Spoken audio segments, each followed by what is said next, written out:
Gagawa tayo ngayon ng pinakro na kamuting kahoy. Pinawat? Pinakro. Yung gagataan. Iluluto sa gata.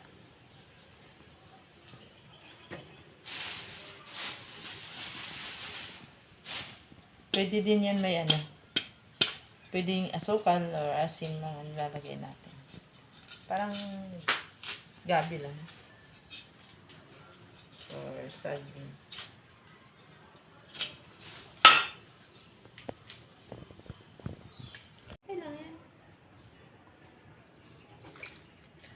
Lagyan na natin ng gata para isalang na natin at maya-maya atin ang kakainin niyaan.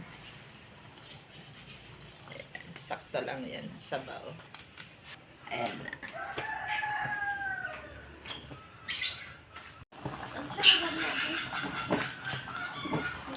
Ang sarap. Marami na nga yung ano. Lagyan natin ng asukal para mas masarap daw. May daw ha. Yan. Isa. Dalawa lang. So, kung may gusto mamaya mas matamis, add na lang siya.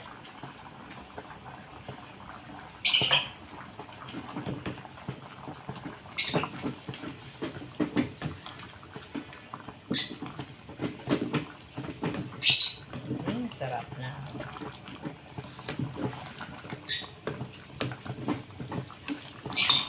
Pinalabasan din na pinakro. Ginataan na to ate. So, yan. Yes, babe. Ayan Okay, na. alright. Sarap ng kamuting kahoy. Opo. Ito na. Kain tayo ng kamuting kahoy.